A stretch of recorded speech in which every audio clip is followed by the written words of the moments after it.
दोस्तों ये जो है हमारा ईवीएस के टॉपिक हैं दोस्तों, ये पॉइंट वाइज हैं दोस्तों पहला देखते हैं जानवरों में देखने, जानवरों से रिलेटेड दोस्तों। जानवरों में देखने, सुनने और महसूस करने की शक्ति होती है दोस्तों। ये मोस्ट इम्पोर्टेंट पॉइंट है, आप अपनी कॉपी में नोट डाउन करिए दोस्तों। अगला पॉइंट देखते हैं चींटियां दोस्तों चलते समय जमीन पर कुछ ऐसा पदार्थ छोड़ती हैं जिसे सूंघकर पीछे आने वाली चींटियों को रास्ता मिल जाता है दोस्तों। आपने देखा होगा चींटियां जो है वो एक ही क्रम में चलती हैं। क्यों चलती हैं दोस्तों? क्योंकि चींटियां जो है चलते टाइम ऐसा पदार्थ छोड़ती हैं जो कि दोस्तों पीछे वाली चलने वाली चींटियों को मिल जाता है, सूंघकर चलती हैं दोस्तों। अगला पॉइंट देखते हैं मच्छर हमारे शरीर की गंध खासकर पैरों के तलुओं को सूंघकर हमें ढूंढ लेते हैं दोस्तों। रात में हमें मच्छर काटते हैं दोस्तों, तो दोस्तों वो क्या करते हैं, हमारे पैरों की तलवों की जो गंध होती है दोस्तों, गर्मी जो होती है उससे वो हमें ढूंढ लेते हैं दोस्तों। ये भी पॉइंट नोट डाउन करने वाला है। अगला पॉइंट देखिए सड़कों पर कुत्तों को अपनी जगह बटी होती है। एक कुत्ता दूसरे कुत्ते के मलमूत्र की गंध से जान लेता है कि उसके इलाके में बाहर का कुत्ता आ गया है दोस्तों। ये भी मोस्ट इंपोर्टेंट क्वेश्चन है दोस्तों। जो कुत्ते होते हैं उनकी जगह बटी होती है, हर एक मोहल्ले में लगा। अगर मान लो दूसरा कोई कुत्ता आ जाएगा तो वो उसके मलमूत्र से पहचान लेंगे कि दूसरा कुत्ता कोई आ गया है दोस्तों। अगला पॉइंट देखते हैं दोस्तों रेशम का कीड़ा। रेशम का कीड़ा अपनी मादा को उसकी गंध से कई किलोमीटर दूर से पहचान लेता है दोस्तों। ये पॉइंट भी आपको ध्यान रखना है दोस्तों, एनसीईआरटी का पॉइंट है ईवीएस में क्लास 3 का। चलते हैं दोस्तों अगला पॉइंट देखते हैं ज़्यादातर पक्षी दोस्तों, पक्षियों की आंखें, पक्षियों की आंखें दोस्तों, पक्षियों की आंखें उनके सिर के दोनों तरफ होती हैं दोस्तों। ये भी मोस्ट इंपोर्टेंट है, उतारिए दोस्तों। अगला पॉइंट आता है पक्षी एक समय में 2 अलग अलग चीज़ों पर नज़र रख सकते हैं दोस्तों। ये भी पॉइंट नोट करने वाला है। जब यह बिल्कुल सामने देखते हैं, मतलब पक्षी जब सामने देखते हैं तब इनकी दोनों आंखें एक ही चीज़ पर होती हैं दोस्तों। अगला पॉइंट देखिए पक्षियों से जुड़ा हुआ, ज़्यादातर पक्षियों की आंखों की पुतली घूम नहीं सकती दोस्तों। ये क्वेश्चन पूछ लिया जाता है एग्जाम्स में, बार बार आता है। वे अपनी गर्दन हिलाकर या घुमाकर या आसपास की चीज़ों को देख सकते हैं, क्योंकि उनकी जो आँख की पुतली है वो दोस्तों घूम नहीं सकती, इसलिए गर्दन को हिलाकर या घुमाकर देख सकते हैं दोस्तों। अगला आता है पक्षी जब दोनों आंखों पर एक ही चीज़ से केंद्रित करते हैं तो उन्हें चीज़ की दूरी का एहसास होता है दोस्तों। अगला देखते हैं जब पक्षी अपनी दोनों आंखें अलग अलग चीज़ों पर केंद्रित करते हैं, मतलब अलग अलग चीज़ों को देखते हैं, तो उनके देखने का दायरा बढ़ जाता है दोस्तों। चलते हैं दोस्तों अगले टॉपिक पर, इसी से जुड़ा हुआ है दोस्तों। अब आता है दोस्तों चील, बाज और गिद्ध दोस्तों। ये मोस्ट इंपोर्टेंट है, जो कि हमसे 4 गुना ज़्यादा देख सकते हैं दोस्तों। अगला पॉइंट आता है आमतौर पर माना जाता है कि दिन में जागने वाले जानवर कुछ रंग देखते हैं और रात में जागने वाले जानवर हर चीज़ को सफ़ेद और काली में देख सकते हैं दोस्तों। ये भी पॉइंट दोस्तों पूछ लिया जाता है क्वेश्चन के अंदर। हर चीज़ को जानवर जो है वो किस में देखते हैं? रात में, सफ़ेद और काली चीज़ में ही देख पाते हैं। और अगला पॉइंट है मोस्ट इंपोर्टेंट, सांप के बाहरी कान नहीं होते, वह जमीन पर हुए कंपन को सुनता है। मतलब दोस्तों सांप के जो होते हैं वो कान नहीं होते, वो वाइब्रेशन को सुनता है दोस्तों। अगला आता है जंगल में ऊंचे पेड़ पर बैठा लंगूर पास आती किसी मुसीबत जैसे शेर या चीते को देखकर एक खास आवाज़ निकालता है। इसको भी ध्यान रखना है आपको कि अगर जैसे ऊंचे पेड़ पर कोई लंगूर बैठा हुआ है तो कोई मुसीबत आती है तो वो एक अलग प्रकार की आवाज़ निकालता है अपने साथियों तक संदेश पहुंचाने के लिए। इस काम के लिए पक्षी भी खास तरह की आवाज़ें निकालते हैं, इसका भी ध्यान रखना है। जानवर भी निकालते हैं और पक्षी भी एक अलग तरह की आवाज़ निकालते हैं जब उन पर मुसीबत आती है दोस्तों। चलते हैं अगला देखते हैं टॉपिक। अगला क्या है पॉइंट दोस्तों, कुछ पक्षी अलग अलग खतरों के लिए अलग अलग तरह की आवाज़ें निकालते हैं, इसको भी ध्यान रखना है हमें। फिर मछलियों पर आता है, मछलियां खतरों की चेतावनी एक दूसरे को बिजली की तरंगों की जानकारी से देती हैं दोस्तों। ये भी दोस्तों इसमें से भी क्वेश्चन बनता है, मछलियां जो हैं एक दूसरे को जानकारी किस तरीके से देती हैं दोस्तों? बिजली की तरंगों से देती हैं। अगला पॉइंट आता है कुछ जानवर तूफान या भूकंप आने से कुछ पहले ही अजीब हरकतें करने लगते हैं। ये भी आपको ध्यान रखना है कि मतलब जब भूकंप या तूफान आता है तो कुछ जानवर जो होते हैं अजीब अजीब हरकतें करने लगते हैं। जंगलों में रहने वाले लोग इसे समझ जाते हैं कि कुछ अनहोनी होने वाली है दोस्तों। ये भी पॉइंट जो है मोस्ट इंपोर्टेंट है। अगला देखते हैं क्या है पॉइंट, सन 2004 दिसंबर के माह में सुनामी से कुछ समय पहले जानवरों के बीच व्यवहार और उनके द्वारा दी गई चेतावनी भरी आवाज़ों को अंडमान की खास आदिवासी जनजाति समझ गई दोस्तों। अंडमान निकोबार दोस्तों एक द्वीप समूह है दोस्तों, वहाँ पर जंगली लोग रहते हैं दोस्तों। उन्होंने जानवरों की जो अलग तरह की आवाज़ थी वो पहचान ली थी और उन्होंने वह इलाका खाली कर दिया। इस प्रकार ये लोग सुनामी से बच गए थे। 2004 दिसंबर में आई थी दोस्तों सुनामी जो है। डॉल्फिन भी दोस्तों, डॉल्फिन क्या करती है दोस्तों? डॉल्फिन भी अलग अलग तरह की आवाज़ें निकालती है और एक दूसरे से बात करती है। डॉल्फिन जो मछली होती है दोस्तों, वैज्ञानिकों का मानना है कई जानवरों की अपनी पूरी भाषा होती है, मतलब कई जानवर जो होते हैं अपनी भाषा में बात करते हैं। बहुत से जानवर किसी खास मौसम में लंबी गहरी नींद में चले जाते हैं, जैसे छिपकली। दोस्तों आपने गर्मियों में देखा होगा छिपकली जो है बहुत ज़्यादा दिखती है, लेकिन जाड़ों में वो एक लंबी गहरी नींद के लिए चली जाती है खास मौसम में, जाड़ों के अंदर में। अगला पॉइंट देखते हैं दोस्तों। अगला पॉइंट आता है स्लॉथ के बारे में। दोस्तों मोस्ट इंपोर्टेंट पॉइंट हैं दोस्तों सारे इसके, और एनसीईआरटी से लिए गए। हर एक पॉइंट को छाट कर बुक्स में दोस्तों लिया गया है, हमने लिया है दोस्तों। और आप लोग दोस्तों इसको नोट डाउन करते रहिए दोस्तों, 10 नंबर पूरे पक्के हैं आपके एग्जाम्स के अंदर। दोस्तों स्लॉथ देखते हैं, स्लॉथ क्या है। स्लॉथ भालू जैसा दिखता है, ये भी लिख लीजिए, पर ये भालू नहीं होते। स्लॉथ दिन में करीब 17 घंटे उल्टे लटक कर मस्तीफस होते हैं। मतलब क्वेश्चन में दोस्तों ऐसा बनता है कि कौन सा जानवर है जो कि उल्टा लटक कर पेड़ पर सोता है दोस्तों, वो कौन सा है, स्लॉथ है दोस्तों। स्लॉथ सप्ताह में एक बार शौच करने के लिए पेड़ से नीचे उतरते हैं। स्लॉथ जानवर जो है दोस्तों वो पेड़ से एक हफ्ते में एक बार उतरता है शौच करने के लिए। स्लॉथ जिस पेड़ पर रहते हैं उसी के पत्ते खाकर अपना पेट भरते हैं। ये भी पॉइंट दोस्तों याद रखने वाला है। 40 वर्ष के अपने जीवन में दोस्तों स्लॉथ का जो जीवन होता है वो दोस्तों 40 वर्ष का होता है। कितना वर्ष का होता है, 40 वर्ष के जीवन में वह केवल 8 पेड़ों पर घूमने की तकलीफ उठाते हैं। कहने का मतलब ये है वो सिर्फ 40 वर्ष के जीवन में 8 पेड़ पर ही घूम पाते हैं, मतलब 8 पेड़ पर ही लटक पाते हैं दोस्तों। अगला देखते हैं बाघ। बाघ के बारे में क्या बताया गया है।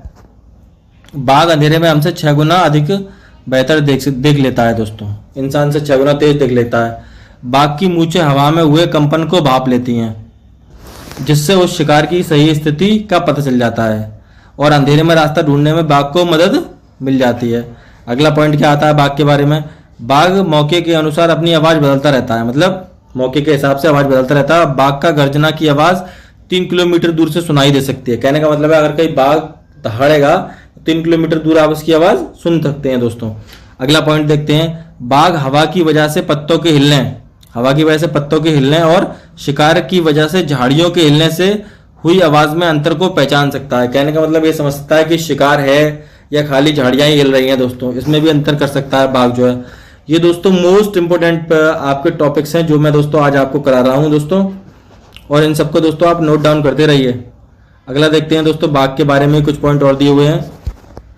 बाघ के दोनों कान बाहर की आवाजों को अच्छे से सुनने के लिए अलग दिशाओं में ज्यादा घूम सकते हैं। मतलब बाहर के जो कान होते हैं बाघ के जो है दोस्तों वो अलग दिशाओं में घूम सकते हैं, जिससे कि आवाज से अच्छी तरीके से सुनाई दे जाए बाघ को। और बाघ जो है दोस्तों Jim Corbett national park Uttarakhand में है दोस्तों। और अगला है घाना पक्षी बिहार राजस्थान के भरतपुर जिले में पाए जाते हैं दोस्तों। चलते हैं अगले पॉइंट पर। अब दोस्तों सपेरों के बारे में बात करते हैं। सपेरे को कालबेलिया भी बोला जाता है दोस्तों, मोस्ट इंपोर्टेंट है, 1 नंबर में आता है। सपेरों को क्या बोला जाता है, कालबेलिया। नाग गुफ्फन ऐसी डिजाइन रंगोली कढ़ाई दीवारों को सजाने के लिए सौराष्ट्र गुजरात और दक्षिण भारत में प्रयोग की जाती है। नाग फुंकन दोस्तों डिजाइन है दोस्तों जो कि सौराष्ट्र में गुजरात में और दक्षिण भारत में प्रयोग की जाती है। अगला है कालबेलिया नाच में सांप जैसी मुद्राएं होती है, मतलब सांप की तरह एक्शन वो लोग करते हैं दोस्तों, ये भी आपको ध्यान रखना है।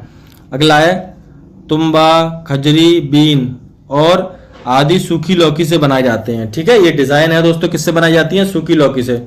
अगला आता है हमारे देश में पाए जाने वाले सांपों में केवल 4 तरह के सांप ही जहरीले होते हैं। कितने टाइप के होते हैं दोस्तों, 4 तरह के सांप जो जहरीले होते हैं दोस्तों। उनके नाम देखिए, नाग, करैत, दुबोइया और भफाइया दोस्तों, ये सारे उनके नाम हैं। चलते हैं अगले पॉइंट पर, इसी से जुड़े हुए दोस्तों।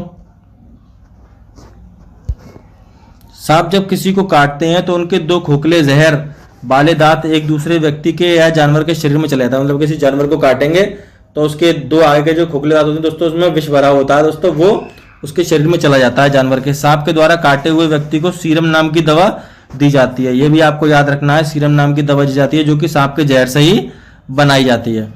उड़ीसा के कालहांडी जिले में सबसे ज्यादा अधिक चावल पैदा किया जाता है दोस्तों। कहां पर सबसे ज्यादा चावल पैदा होता है, उड़ीसा के कालहांडी जिले में। और दोस्तों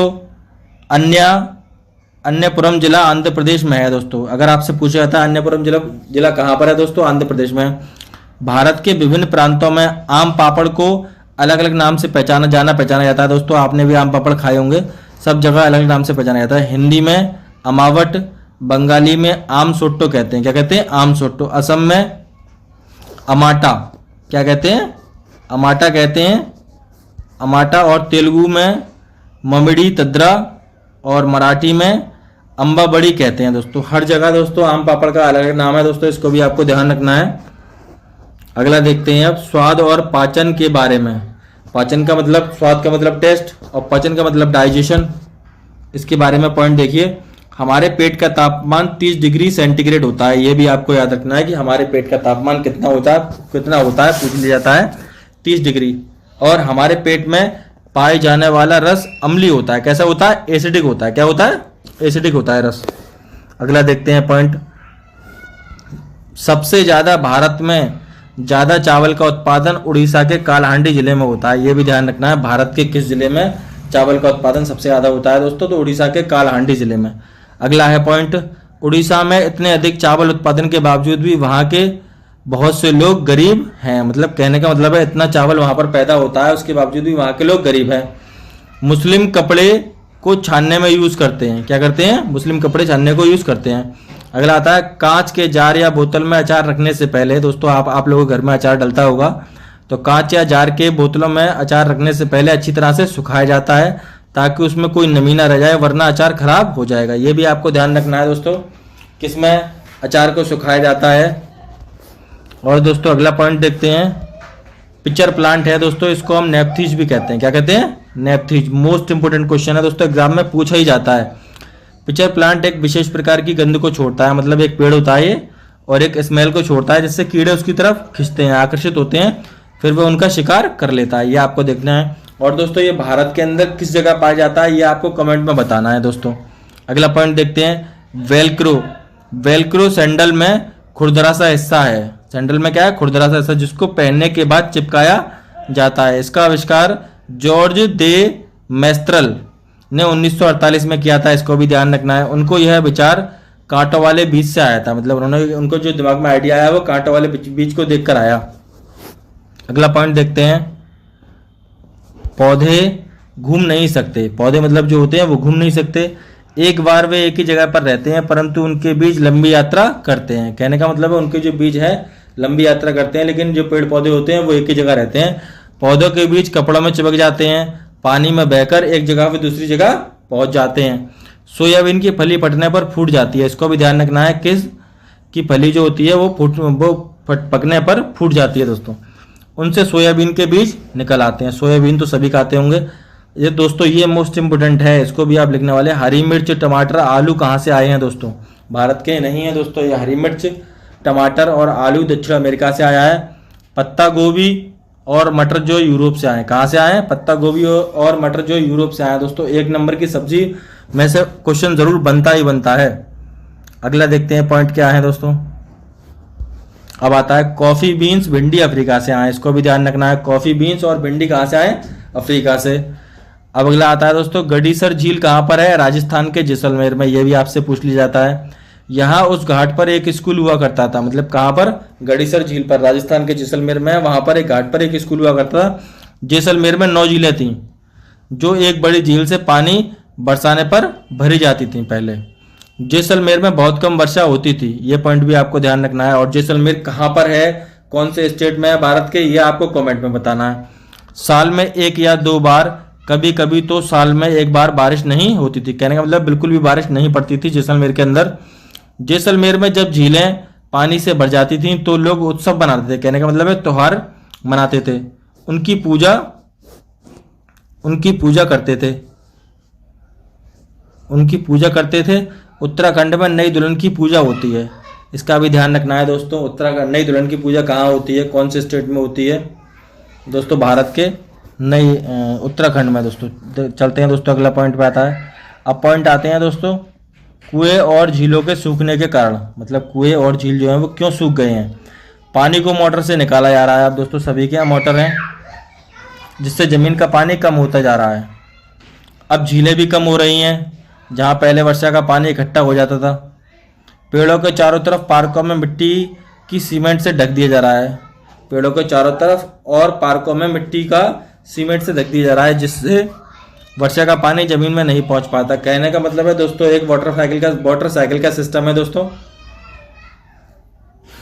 जो कि आपने साइंस में पढ़ा होगा। अगला पॉइंट देखते हैं, 1986 में जोधपुर और उसके आसपास बारिश नहीं होती। इसको पॉइंट को भी ध्यान रखना है। फिर लोगों का ध्यान आया कि वहाँ एक पुराना कुआं या बावली है। पहले दोस्तों कुआं या बावली का ही उपयोग हुआ करता था। जब यहाँ पर किसी एक लंबे समय के लिए पानी नहीं बरसता था तो लोग बावली या कुएं का ही उपयोग किया करते थे। अगला पॉइंट देखते हैं। लोगों ने पैसे इकट्ठा किए, लगभग 200 ट्रक कूड़ा निकाला गया और लोगों को वहाँ पानी मिला। कहने का मतलब है बावड़ी या कुएं में मतलब कूड़ा इकट्ठा हो गया था, वहाँ पर 200 ट्रक कूड़ा निकाला, उसके बाद लोगों ने वहाँ से पानी मिला, क्योंकि वहाँ पर पानी की बरसात हुई नहीं थी जोधपुर में। प्यासे जोधपुर को बावली से पानी मिला। कुछ सालों बाद वहाँ अच्छी वर्षा हुई और बावली को लोग फिर से भूल गए। दोस्तों ये भी ध्यान रखना है, पहले ज़माने में बावली को यूज हुआ करता था, अब तो दोस्तों नहीं होता, राजा महाराजा के टाइम में हुआ करता था। अगला पॉइंट देखते हैं। अलबरूनी हजारों साल पहले उज्बेकिस्तान से भारत आया था। ये भी आपको पॉइंट ध्यान रखना है कि कौन सा यात्री उज्बेकिस्तान से भारत आया था दोस्तों। अलबरूनी ने भारत में आकर सभी चीज़ों को ध्यान से समझा, जाना और यहाँ के लोग तालाब बनाने की कला जानते थे। मतलब भारत के लोग तालाब बनाने की कला जानते थे और वह बड़े बड़े पत्थर और लोहे के चबूतरों के झीलों के किनारे पर बनाते थे। अगला पॉइंट देखते हैं। अलबरूनी ने सारी बात को विस्तृत रूप से लिखा। यह सारी बातें 1973 में मिली एक स्टाम्प पर लिखी थी, जो अलबरूनी के जन्म के 1000 साल बाद मिला था। मतलब उसने ये लिखी थी दोस्तों, अलबरूनी ने। बाहर से आया हुआ यात्री था। और दोस्तों मृत सागर का पानी सबसे ज़्यादा खारी होता है, ये पॉइंट भी आपको याद रखना है। अगला पॉइंट देखते हैं, मृत सागर से ही जुड़ा हुआ है। मृत सागर समुद्र तल से 418 मीटर नीचे है, दुनिया का सबसे निचला बिंदु कहा जाने वाला सागर है। यह भी आपका देखना है। इसे खारे पानी की सबसे निचली झील भी कहा जाता है। अमृत सागर के 1 लीटर पानी में 300 ग्राम तक नमक मिल सकता है। अमृत सागर के पानी में 1 लीटर में मतलब 1 लीटर पानी में 300 ग्राम नमक मिल सकता है। और मृत सागर के पानी का घनत्व ज़्यादा होने के कारण लोग उसमें डूबते नहीं हैं। ये पॉइंट भी याद रखना है आपको कि लोग मृत सागर में क्यों नहीं डूबते हैं, क्योंकि उसमें जो नमक का घनत्व होता है वो ज़्यादा होता है, इसीलिए लोग उसकी सतह पर तैरते रहते हैं। अगला पॉइंट देखते हैं दोस्तों। 1930 में दांडी मार्च का आयोजन किया गया। यह आयोजन इसलिए किया गया क्योंकि भारतीयों को समुद्र से नमक बनाने की इजाज़त नहीं थी।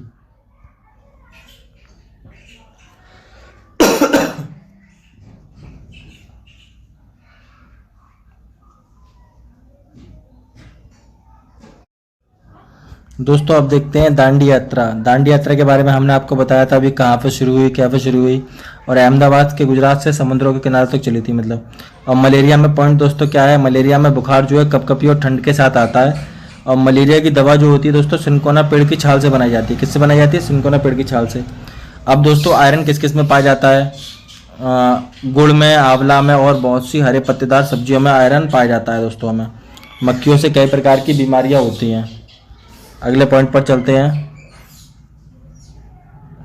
अगला पॉइंट आता है दोस्तों, एल्गी या शैवाल एक जलीय पौधा है। कहने का मतलब है जल में पाया जाता है, जो बरसात के मौसम में होता है। रोनाल्ड रोस ने सबसे पहले बताया मलेरिया मच्छरों से फैलता है और मलेरिया एक कोशिका वाले पैरासाइट परजीवी से होता है दोस्तों। इसे प्लाज्मोडियम कहते हैं। यह भी आपको याद रखना है, पेपर में आ ही जाता है। और मलेरिया के परजीवी का भाग जो होता है मादा एनोफिलीज मच्छर होता है। मतलब मलेरिया कौन से मच्छर के काटने से होता है, ये क्वेश्चन पूछ लिया जाता है। मादा एनोफिलीज, जिसके पंख गहरे और धब्बेदार होते हैं। दोस्तों अगर वीडियो अच्छा लगा हो तो चैनल को लाइक कीजिएगा, सब्सक्राइब कीजिएगा दोस्तों। और दोस्तों ये सारे जितने पॉइंट बताए हमने दोस्तों, आप कॉपी में नोट डाउन प्लीज़ कर लीजिएगा, ये बहुत मेहनत से बना हुआ वीडियो। अब दोस्तों दांडी यात्रा के बारे में भी हमने बताया आपको। दांडी यात्रा अहमदाबाद से गुजरात के समुद्रों के किनारे तक चली थी दोस्तों, इसको भी ध्यान रखना है आपको। और अगला पॉइंट आता है मलेरिया में बुखार कपकपी और ठंड के साथ आता है। मतलब मलेरिया में जो बुखार आता है कपकपी और ठंड के साथ आता है। मलेरिया की दवा कौन से पेड़ से बनाई जाती है? सिनकोना पेड़ की छाल से। लोहा या आयरन हमें गुड़, आंवला और बहुत सारी हरे पत्तेदार सब्जियों से मिलता है। ये पॉइंट भी आपको याद रखना है।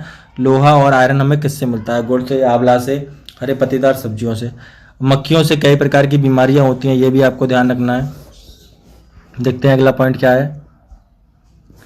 अगला पॉइंट है शैवाल। एल्गी या शैवाल एक तरह का जलीय पौधा है। कहने का मतलब है जल में पाया जाता है, जो बरसात के मौसम में होता है। रोनाल्ड रोस ने सबसे पहले बताया मलेरिया मच्छरों से होता है। ये भी ध्यान रखना है, किसने बताया? मलेरिया मच्छरों से होता है। मलेरिया एक कोशिका वाले पैरासाइट परजीवी से होता है, जिसे प्लाज्मोडियम कहा जाता है। क्या कहा जाता है दोस्तों? प्लाज्मोडियम। मलेरिया के परजीवी का वाहक मादा एनफ्लीज है दोस्तों। किससे कौन सा मच्छर काटता है? मादा एनफ्लीज मच्छर काटता है और जिससे मलेरिया होता है, जिसके पंख गहरे और धब्बेदार होते हैं दोस्तों, धब्बेदार होते हैं दोस्तों।